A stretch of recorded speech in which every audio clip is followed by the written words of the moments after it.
So it's just, Yes. No. yeah, it's recording. It's being recorded. Continue. Yes. Okay. Hello, Sheryl. Hi.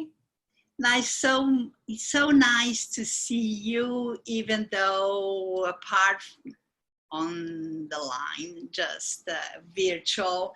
But I have a very good memory about you from the Play Project retreats.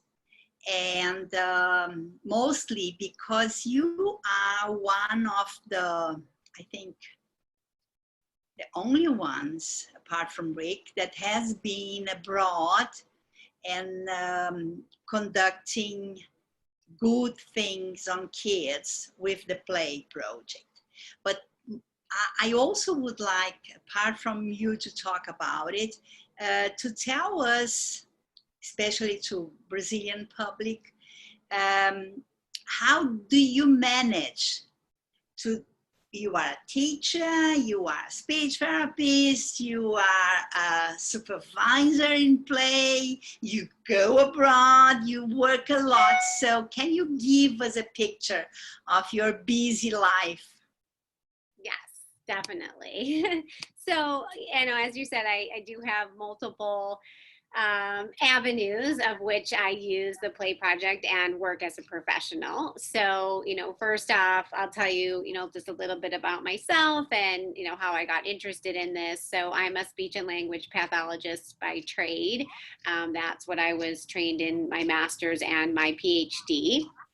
And so I really formulated my own interest and expertise in children with autism, because when I first started working as a speech and language pathologist, it was the early 90s when the prevalence of autism started to really increase. And so we started seeing more and more children with the changes in the DSM and the criteria of the DSM-4. And so I was the newbie, so I was kind of like handed all of these children and said, here you go, figure out what to do with them.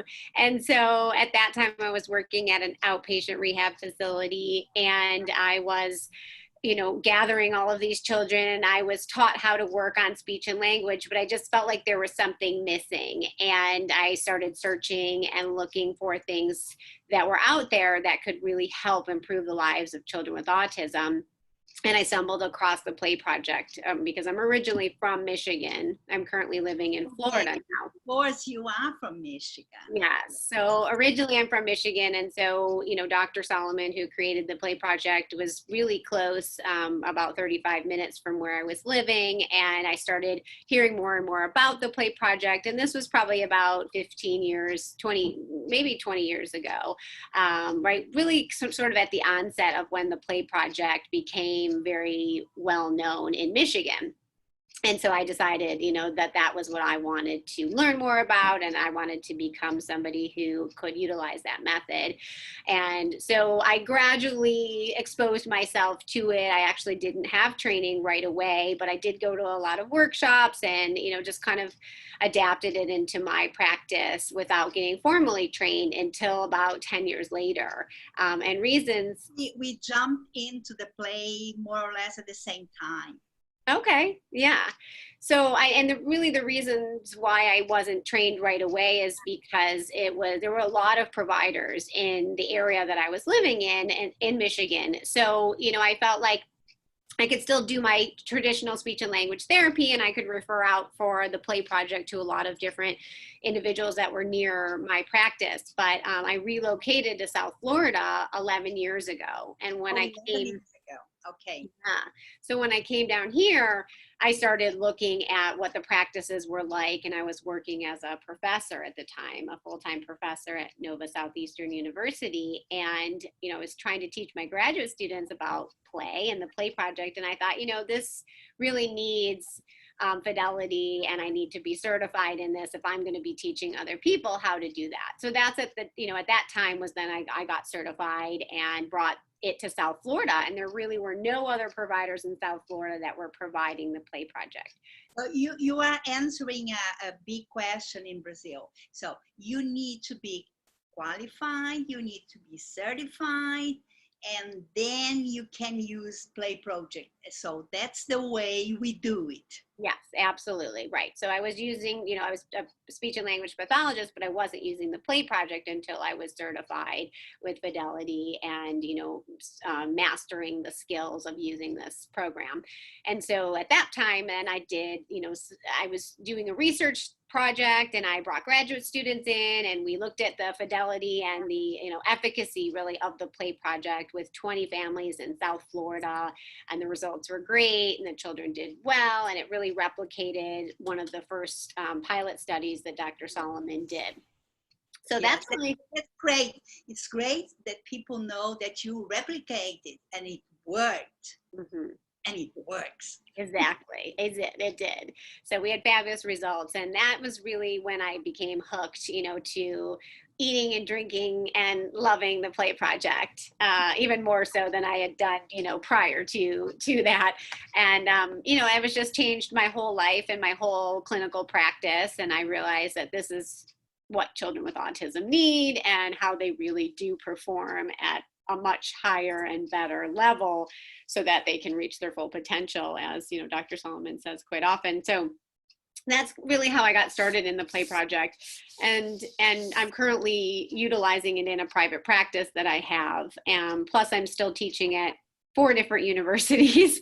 So yeah, a little busy. So I'm teaching at 4 different universities, and a lot of my clinical coursework, we talk about developmental relationship-based models and the play project and really how beneficial it is, and now how it's evidence-based and there's so much research around it, and that parent implemented models and parent mediated interventions are so effective. And it's the time now for people to really understand this model and how it works, and that we have evidence to support it and all of those things. So it's a great thing for my students to be young and to be exposed to this early on, and to know that this is how they want to work with their clients and families. So then came patients from abroad to you.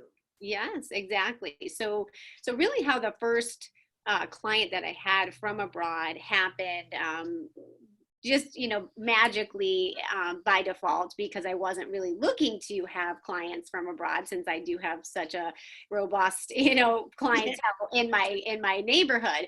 But I have a friend actually who owns a university in the Caribbean. So she owns a medical school. It's called the University of Medicine and Health Sciences, and it's in St. Kitts, which is a Caribbean island.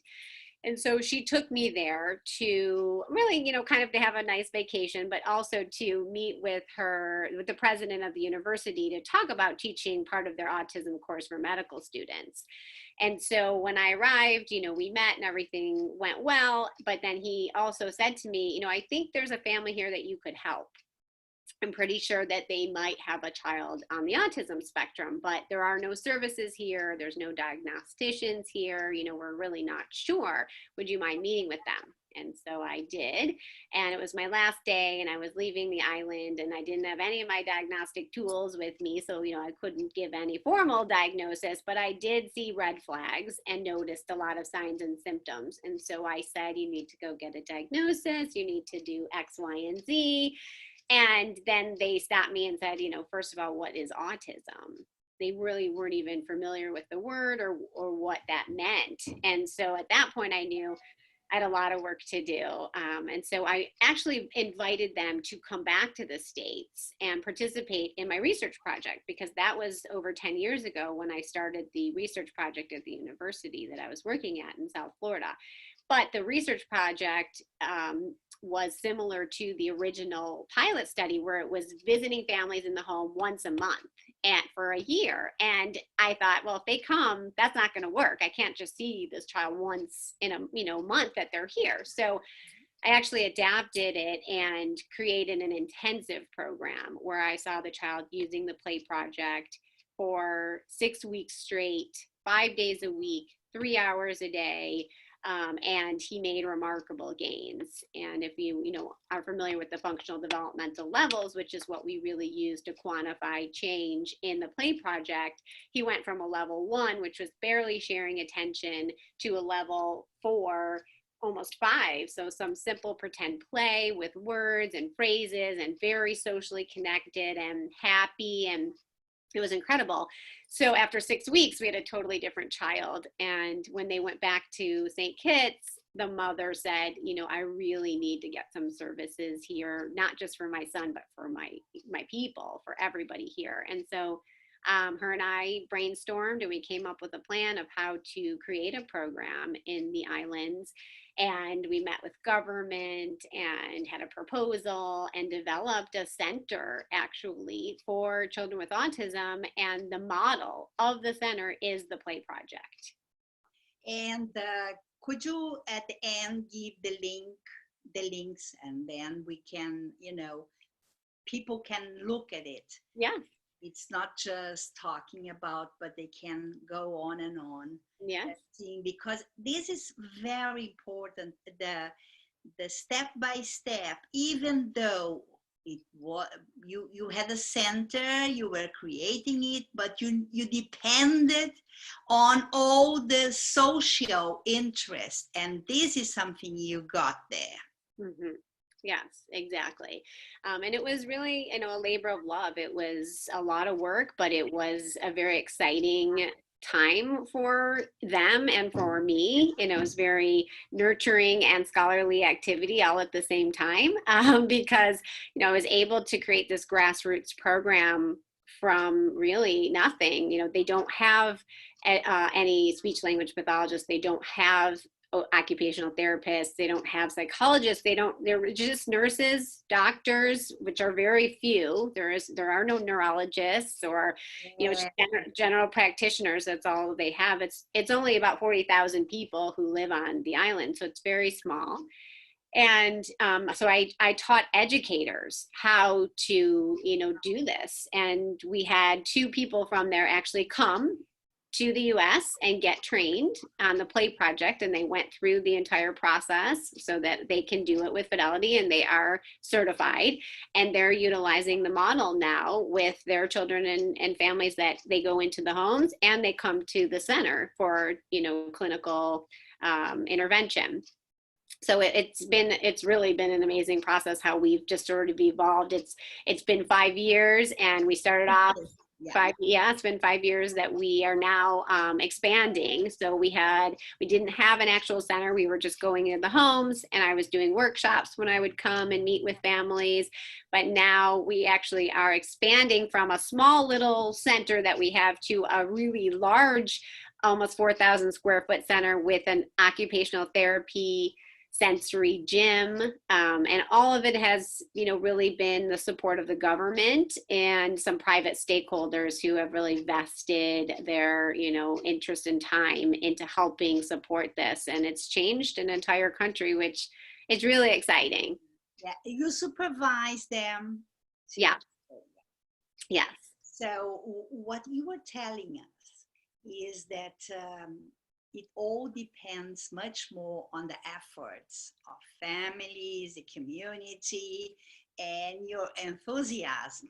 And I like this because I think this is something that doesn't depend being in the United States. It depends on wherever you are. You need people together to have the same aims, and there you go. How is your boy now? Oh, he's 5 years after that. He's incredible. It's so exciting to see the progress, now. So it's really been 7 years since I started working with him, because it took 2 years to actually get the center, up and running. But so for 2 years when I first met him, a year of it was planning, and then a year of it was going into the home. So I've known him for 7 years, and he's mainstreamed into the public school system. He has, regular education. He is talking beautifully and communicating and has relationships with everyone and friends, and it's really amazing, because if you could see his baseline video, which when if you go on. The retreat. Yeah. When you presented it the first time. Do you have the follow-up, and do you think family would give us authorization to have it included in our conversation? Yeah, definitely. And I think it's actually, you can go on YouTube and I can see it, that the basic videos are on there. Giving the links, and then we can post it. Yeah. Another thing that I think it's important for us to make a point now is that whenever pandemic is gone, I do hope we can have you over, because I talked to Diana. Diana is gonna still, she thinks in going for teaching play. So I would love to have you there to talk about community work and the play, how you use, what is your feeling, your experience. You already told us, but mainly because you thought out of the box, you thought how to use it in poor communities, and the community can help and we can go. So yeah, I mean, I'd love to, definitely. And I've been to Guatemala also, outside of St. Kitts. It's the other place I've gone internationally. And I've gone to Aruba, the island of Aruba too. So I have been traveling a little bit to spread that message and to show people the potential of what you can do in your community, and how if you find the people who are passionate about it, you can create this wonderful community. And now there's this great network of parents, and there's so many things that they do that I'm just in awe of them. They're teaching me about their culture and about how significant it is to be together and to rely on each other and to help each other out. And sometimes I feel that they're doing some better work even that we're doing in our own backyard, because they are very connected as a community. And the necessity we have in Brazil, the necessity, but you talked about the second step on our neurodevelopment is interactions, circles of communication. So you gave the first step, and then they came on, and then you carry on. So this is life, and this is why this program works so well, because it uses parents, community. Oh, I do hope the pandemic season goes away, and then we can have you there. Yeah. Meanwhile, yes, I think we can put the links of your videos, and then we can expand it and prepare people to have you there. I do thank you very much for your time. Of course, thank you. It's always great speaking with you. And I get to see you in Brazil soon. Brazil, yes, I do hope we are gonna go there. And maybe we will arrange a whole week. Diana goes too, so I don't know. We have to think about it. I really think that this is the way we have to go. After the pandemic, we have to think much more on spreading out the alternatives, and capacitating parents is the first step, I believe. And we have the evidence now. Yes, oh, for sure. For sure. Dear, thank you ever so much. Thank you, you're welcome. Bye-bye, see you later.